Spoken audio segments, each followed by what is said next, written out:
Hodir, you currently have run out of the tent and you're making your way back to Carnival Row where all of the performers are currently staying at. Now, obviously, it's not that hard to find where you're going because you are a band on the mission and you're heading towards the acrobats that you saw earlier. Cool. Do I find them, or do you want me to roll to find them amidst the chaos? No, I mean, you were able to spot where they were as you were walking in, so you know where their tent is. Great. So you easily find their tent. I'm going to go to the gnome acrobats, and I'm going to speak to you said it was a she, head hair, ponytail, some kind of description, maybe? Yep, like in a ponytail, auburn hair, gnome, acrobat, and she was yelling at these two human twins earlier as you were walking in. Cool. That's what it was, right. I knew there was something like that. Great. And I'm going to say, in gnome-ish, not common, and I'm going to say, what do I say? How do I... I'm going to say, hi, my name is Hodir. I couldn't help but notice you're working with these fine humans, right? And we're off to a great start so far. So, replying back in Gnomish, she turns to you and just says, it's nice to meet you, Hodir. My name is Herfa. Yes, I am working with these lovely folks. How can I help you, sweetie? I'm going to say, I can't tell you why, necessarily. I can tell you soon, maybe, but I'd like to help you make a show, a big show, a huge spectacle of a show, and I can make it worth your while. Sure, I don't know what this is about. I'm all ears. I'm going to go for it. I'm going to do this horrible thing. I'm going to say, it's funny you should say that, and I'm going to reach behind her ear and pull out a gold coin and go... Because I really think I can help you out, if you know what I mean. Are you promising money to... I love this already. So, you see... So, as I mentioned, she introduced herself as Herfa. So, Herfa just looks at you, Hodir, and she just smiles and it's like, what did you have in mind, Hodir? As she takes the coin and puts it in her pocket. I'm going to say... Wait here. I have an idea. And I'm going to run out of the acrobatics tent, and I'm going to run back towards the main circus tent where all of the party was just a second ago. Okay. So back at the big circus tent, not even about a few minutes after your friend Hodir run out of the tent, a few minutes pass by and you see him come running back in. I'm going to run up to Holdon and Show, and I'm going to say... Two questions. Tell me the truth. How fast can you turn someone into a rock? And how fast can you eat meat on a stick? So let's answer these questions in order. Holden, the question one goes to you. How fast can you turn someone into stone? Yes, you are Holden, correct. Sorry, I was distracted. Nothing new there. That's very true. It's like goldfish brain. Yeah? Squirrel. Repeat one more time for me, because I again, completely was distracted, wasn't paying attention. So, Hodir asks you a question. How fast can you turn someone into a stone? That would depend on you, actually, Michael. Okay. Again, it's not turning into stone. I would fuse their body with stone, using the merge with stone that I have. Gotcha. Okay. Like, I can put you in stone, but like I said, I got to be holding you to do such. I'll say that in order to immerse somebody fully into stone, I'll say it takes about 15, 20 seconds maybe. You're holding them and then you're pushing them in to adjust how deep you want to put them in and then taking it out. So, yeah. I put it in, I put it out. Okay. Sure. What about you? And I guess the question for Show is how fast can you eat a meat stick? That's the question. So Show just looks, just stares at him with almost disgust. He's a thief, and now he's insulting my talents. Do you not remember that I am a lifelong performer, a lifelong bard, and you're asking me how quickly I can eat a meat stick? He just wants to know if you swallow meat or not. No one can swallow meat faster, for sure. But that's not the question that's on the table today. Yes, I can eat a meat stick as fast as you need me to, but I'd rather do something else. Thank you very much. I have another one. Do you want it? How about you give that to this fine little man here? Sure, I'll take and eat the meat stick quickly. Nom, nom, nom, nom, nom, nom, nom. Yes, I need you to roll. I need you to roll me a Constitution saving throw, please. All right, let's see if I shit myself during the plans. Constitute. Where'd it go?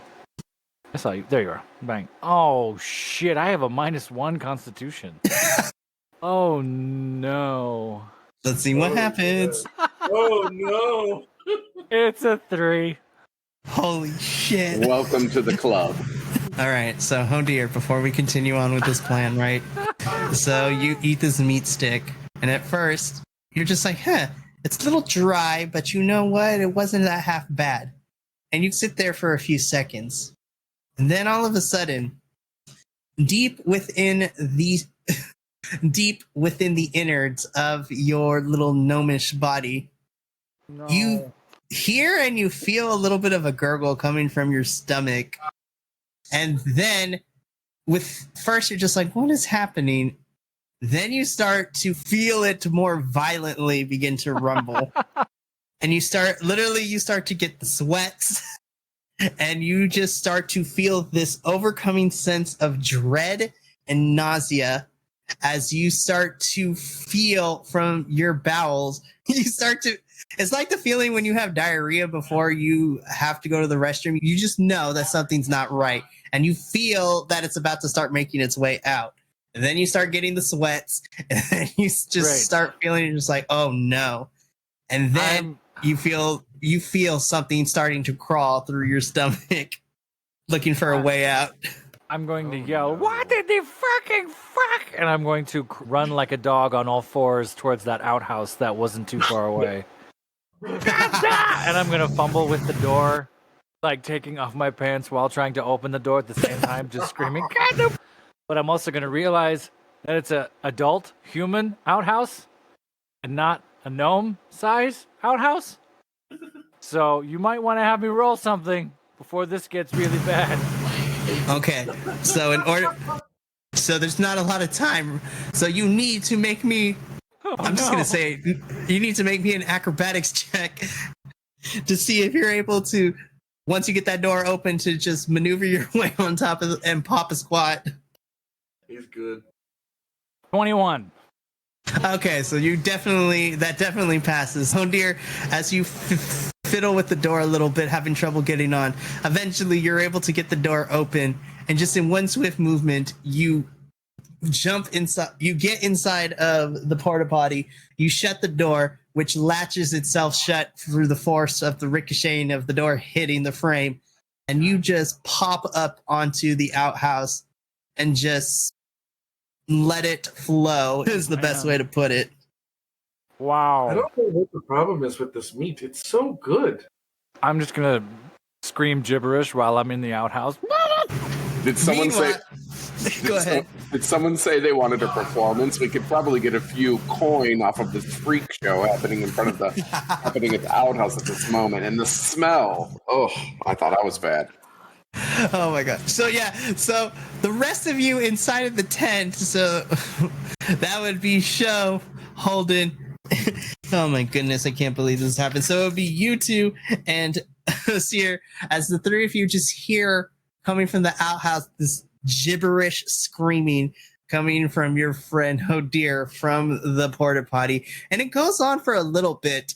And even more so, like just for comedic effect, Zelene and Chunk just peer their heads behind you guys as they hear this as well, and they just look at you. Both of them look at all the three of you just quizzically. Is he gonna be okay? It's fine. This is normal. So after a few moments, at least for now, the sweats dissipate. Hodir, you successfully managed to find your way to the porta potty without any incident and without any horrible aftermath. And you, after washing your hands, you come back into the tent with everyone else, surviving the meat sweats. I'm going to return to everybody.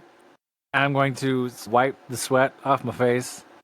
And I'm going to say, that was amazing and horrifying.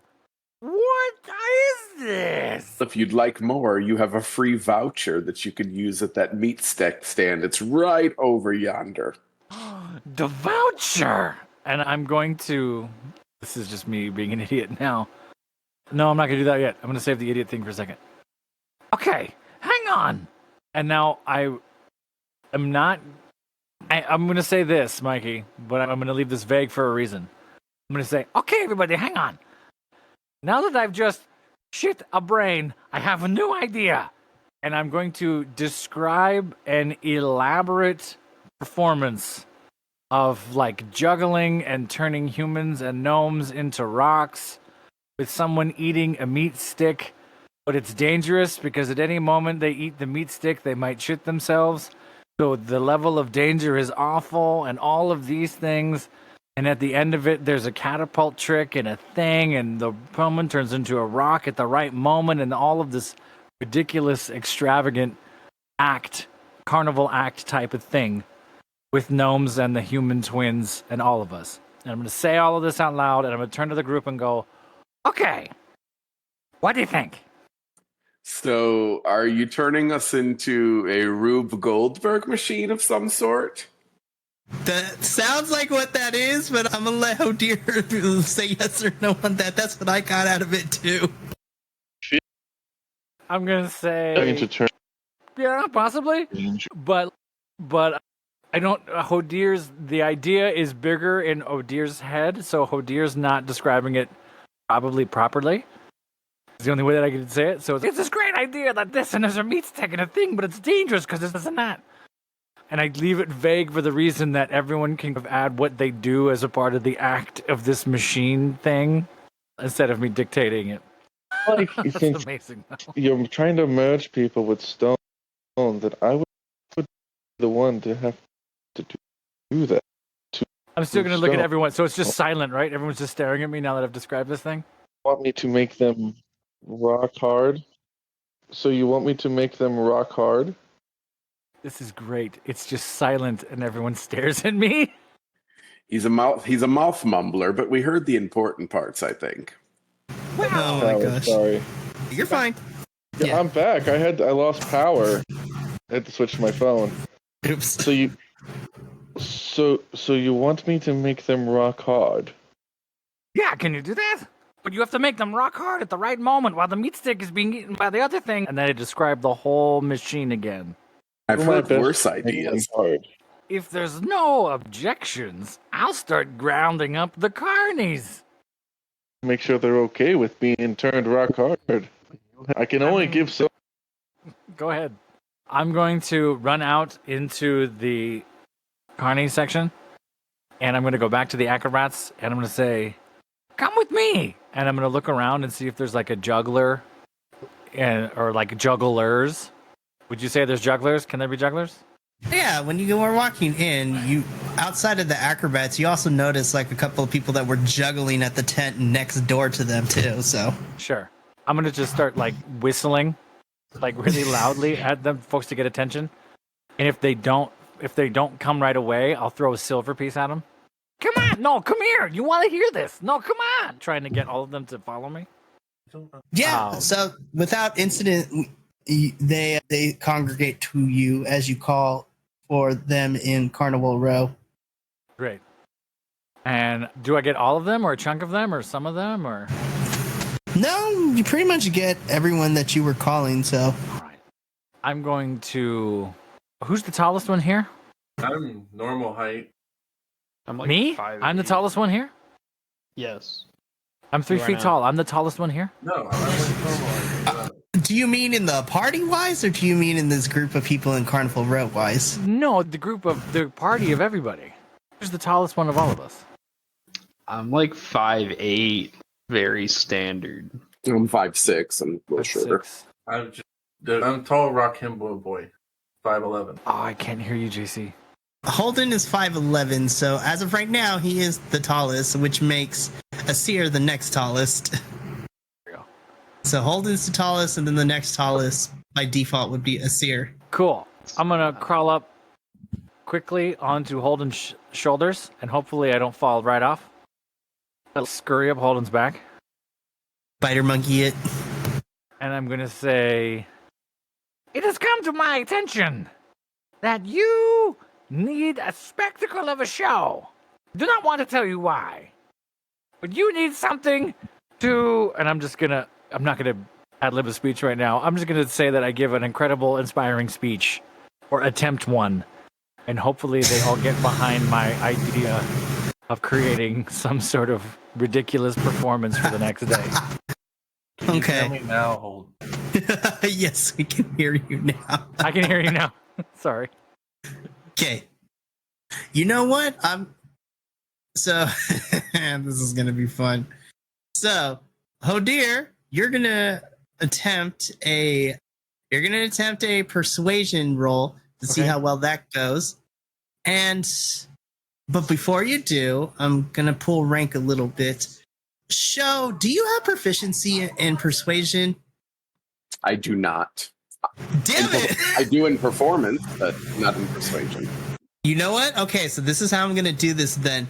Technically, if you wanted to assist, you would have to be proficient in persuasion. But given your background and you know how to talk to the peoples, so to speak, if you can tell me how you help Hodir here rally the troops, so to speak, I will let Hodir roll this persuasion at advantage. But I'm going to leave that up to you. How would Show help his little gnome friend rally the troops? Thinking very quickly on my feet here, I remember that just a few moments ago, I don't know how long, an hour ago or so, we were in the middle of this big tent. We put on this big show, and people seem to really like my lyrics, my limericks, my rhymes that I made up to introduce each person individual. So I think I'll use that sort of performance. I'm going to rap it out, as it were, in only the way a show could rap it. That's fantastic. Oh my gosh, that is so amazing. Like I'm saying, All right. I'll just say a line out loud, and then Show is perfectly rhyming couplet right underneath it. Yeah. This is the greatest moment of my life. All right, so I will say that definitely works. So, Hodir, you're going to roll persuasion at advantage. So roll Okay. twice, and you keep the highest roll. Oh, here we go. Oh, okay. Oof, I'm glad it's at advantage. That's all I'm gonna say. Fuck. This is now in Mikey's hands. It's an 8. With advantage? I rolled a 1. Oh shit! It was a 1 plus 2, so it was a 3. Oof. Okay. Not quite enough. You were so close to meeting the DC that I set for this, but so I will say it partially succeeds here. So here's what happens. So Hodir, with Show being your assisting you with your speech and everything, you yourself have a hard time thinking of it's not what you say, it's how you say it. And when you're asking for help and you are describing this master plan to the rest of the folks, some of them are following along, others are just looking at you like you're crazy and are just like, what is this little gnome saying? So here's how this is going to go. Obviously, the acrobats are going to be helping you with this. However, as the jugglers are listening to this, at first they're following along and then you lose them and then they realize, you know what, I think we're okay with this. So if you're going to have jugglers, you're going to either need to find somebody else or you guys are going to have to, two people in this party are going to have to take on that role of the jugglers, so to speak, because they just, we're good. And they go back to their own tent because you lost them because you fumbled over your words and you didn't really ignite the passion in them, unfortunately. Do I see them walking away? You do. I'm gonna jump off Holden's. Hopefully, I'm jump off Holden's shoulders eloquently. That's up to you whether you want that to happen or not. And then You didn't do the persuasion correctly, so I'm not going to be mean. I will say you're able to do nice. Thank you. Please. And then I'm gonna go chase them down. Wait, hang on a second, wait. So when you catch up to them, these three jugglers that you've been talking to. They look to be a set of they seem to be a set of triplets, and they are all tieflings. One is red, one is blue, and one is green. Red, blue, and green. Yeah, red, blue, and green. I'm going to say, look, I'm not an idea guy, and I'm sorry to waste your time, and I don't mean that, but here, look. And I'll take out 1 gold coin, and I'll say, you can split this however you want. You can give the green one less if you need to, but can you please help us? Okay, let me roll real quick. Okay. Let me write that down real quick. Okay. Alrighty. So as you make your plea and you offer the bit of coin, the tiefling triplets look over at each other. They kind of huddle a little bit and they whisper amongst themselves. And then after about a couple of seconds, the red tiefling takes the coin and says, we'll help you out. I rolled to see if they would help with you with the promise of money. So then they rolled well enough. So they're going to help you. And the tiefling triplets, they take out like these juggling knives and they immediately just like without even any hesitation jump straight into their act where they juggle the knives between the three of them. And after a bit of a flourish a little bit, you're watching this Hodir. And in fact, the rest of you are also seeing this juggling act as well. As the three tieflings kind of finish this act, they bow and then everyone begins to clap. And the red tiefling walks up to you, Hodir, and kneels down a little bit to meet you eye to eye, so to speak. Sure. Because they want to be respectful. They want to talk mano-y-mano, face to face. And puts out his hand and says, my name is Hubert. These are my brothers Dubert and Lubert.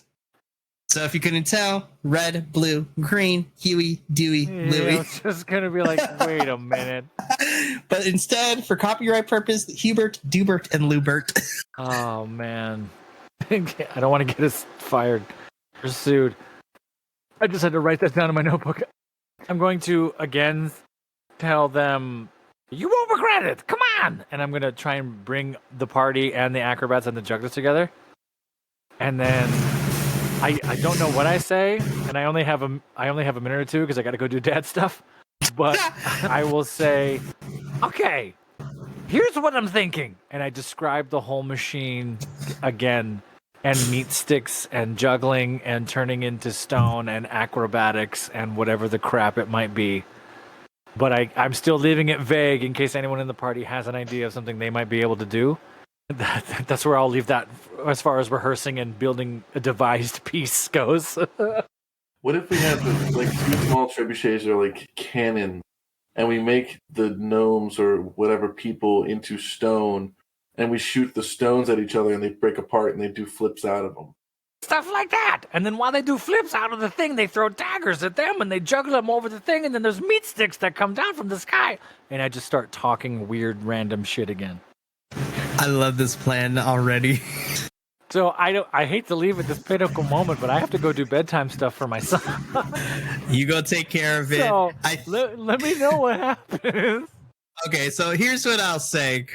I will say for where we're at, I think this is a good stopping point. I think what I will say is that through the night, you all finalize the way that this is going to work. And then as you figure this out, you guys come up with the plan. And then Zelene and Chunk allow you guys to stay with the Carnival performers in a spare tent. So all of you have lodging now in Carnival Row. And after you figure out a plan, you all make a rest. Now, before we log off, I will say for getting to this point in this current arc, you all now are at level 2. Hey, meat sticks level you make up. sure All right. meat sticks, literally meat sticks will level you up. So y'all are level 2 now. And that is going to conclude tonight's session of Tavern Tales. So when we come back with next episode, we will see what kind of preparations need to be made for this thing, and if our party is successful in making this performance the one that it needs to be to rake in the dough. But thank you. Yes, thank you so much to the listening audience for tuning into another episode of Tavern Tales. Tune in next time to see how the rest of this story unfolds. But until then, remember, from all of us here at Vibe Tribe Productions, take care of yourself, love one another, and as always, let those good times roll. But until then, we will see you later. Ta-ta for now. This has been a Vibe Tribe production. Remember, take care of each other, love one another, and as always, keep those good times rolling. We'll see you next time.